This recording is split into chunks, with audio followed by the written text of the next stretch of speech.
Today I'm going to walk you through how to fill out the FEMA application if you were affected by the wildfires in LA or any other federally declared disaster. My regular job is an engineer at NASA, but I just got back from a 7-week FEMA deployment in the Southeast where I worked as an application specialist, meaning I helped hurricane survivors apply for FEMA financial aid and investigated problems with applications. During my time there, I noticed that there are several questions in the FEMA application that were easy to misinterpret, which led people to miss out on benefits that they may be eligible for. So let's get started. First, navigate to disasterassistance.gov.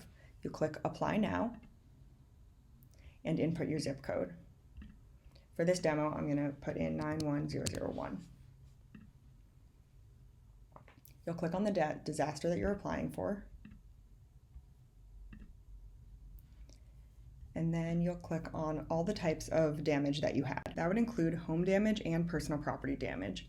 If you have insurance, you have to file through your insurance before FEMA aid can kick in. FEMA may be able to cover your deductible or additional expenses that your insurance did not cover. Either way, you should still submit your application now. There's something called Serious Needs Assistance, which is a flat $750 to help cover immediate needs, and you can receive that before insurance comes through. Other notes: for FEMA, personal property includes necessary furniture and some electronics. For the disasters I was working in Georgia, FEMA would cover beds in occupied bedrooms, 1 TV for the household, 1 refrigerator, freezer, washer, dryer, and dishwasher, and they will also cover a computer if it's necessary for work. As for a vehicle, if you have comprehensive insurance, you will again have to file through your insurance before FEMA can provide financial assistance. If you only have liability insurance, you can just submit your liability insurance policy to show that you do not have comprehensive insurance. You'll also need to submit a copy of the vehicle registration and a description of the damage. Make sure to note why the car is no longer safe to drive. If your household still has 1 drivable vehicle, you will also need to note why it is necessary for your household to have 2 vehicles, like if 2 adults both have to go to work. Okay, emergency needs.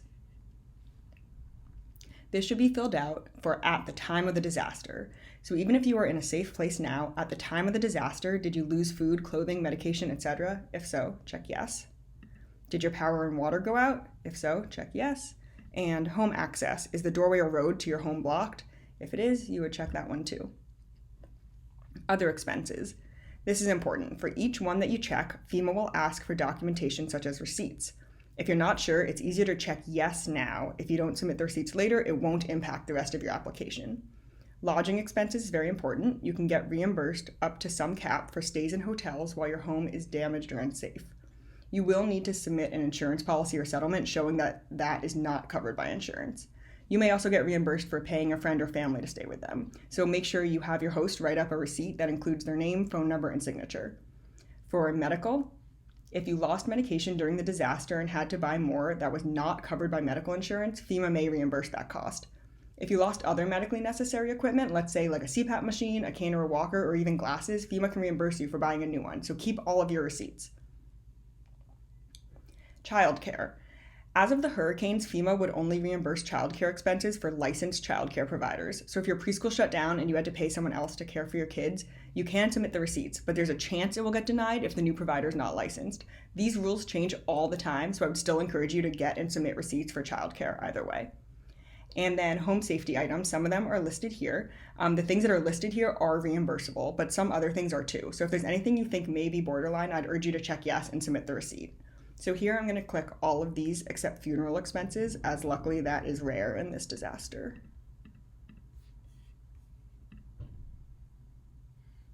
Since I said yes to medical, it's giving me more information about what qualifies. I'm going to say yes to medical because let's say I lost my glasses, but I'm going to say no to dental for this example as the process is similar for both.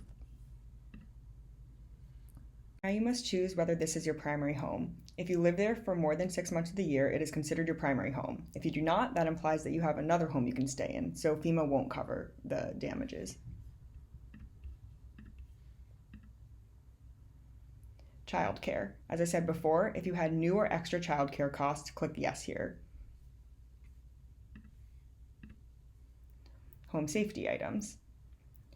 For this disaster, the most relevant things are smoke detectors and carbon monoxide detectors. So if you purchased or plan to purchase one of these, check yes. We checked yes to all of these, so this looks good.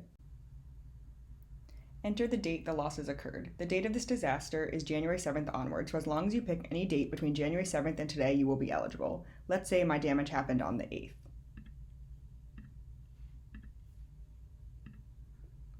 What caused the loss?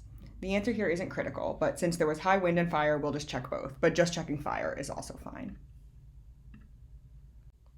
Okay, so now you'll need to create an account. First, you'll read the privacy statement and check that you agree.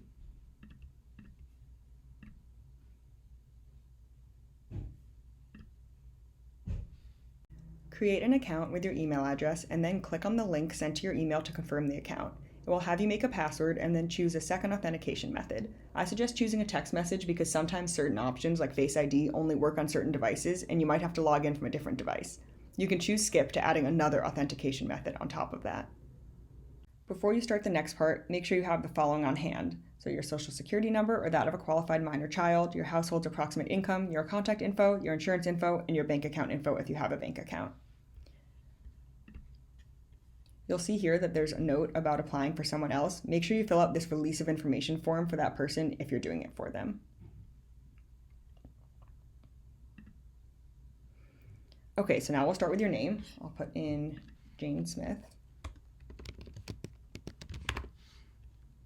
Social security number. And date of birth.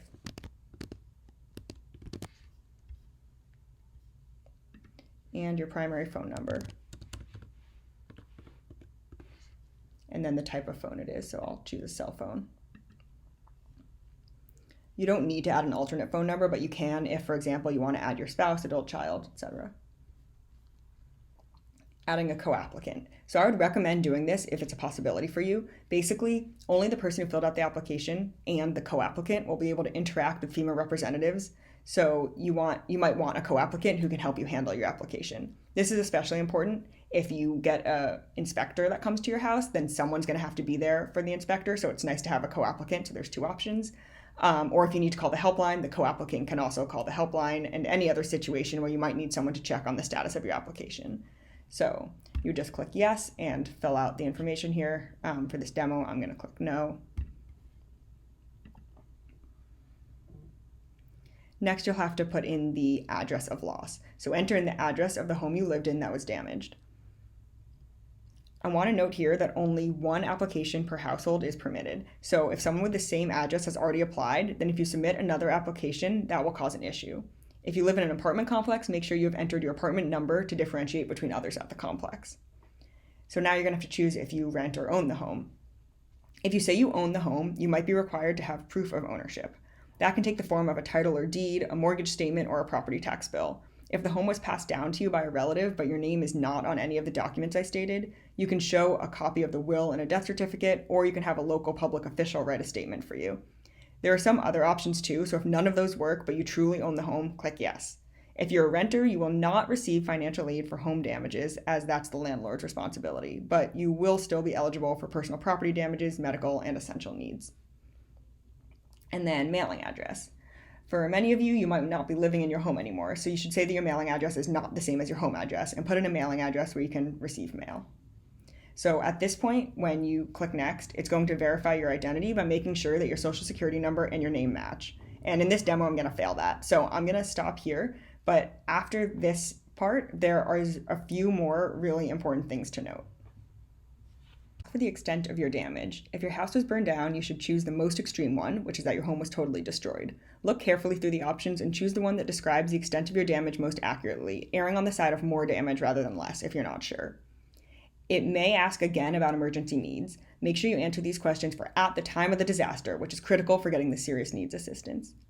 It will ask you what types of insurance you have, so make sure you fill those out accurately. It will ask you to input the names and ages of everyone living in your home at the time of the disaster. One of these people can be your designated co-applicant, and for the rest of the people, you won't need to enter their social security numbers. It'll ask for your household's pre-disaster income. This has no bearing on your eligibility for disaster assistance. Just enter a guess to the best of your ability, but don't fret if you don't know exactly. It'll ask for your bank account information for direct deposit. If you have a bank account, I would suggest doing this because mail can take longer and you don't want checks to get lost or anything. But if not, the mail totally works too. And it'll ask if you prefer email or mail notifications. If you have a very reliable mailing address, it might be nice to say postal mail because FEMA will send large packets of information at a time, and those long attachments can be annoying to read on email. But if you don't have a reliable mailing address, email may be the better choice. And then finally, at the end, it'll ask you to answer some optional demographic questions. These questions are completely optional to answer. They will be analyzed later to help FEMA equitably distribute aid. Any questions? Comment below and I'll try to answer. But to reiterate, I do not work for FEMA. These are only tips I picked up during my deployment that I hope will help you smoothly apply for benefits and hopefully receive aid quickly. Good luck.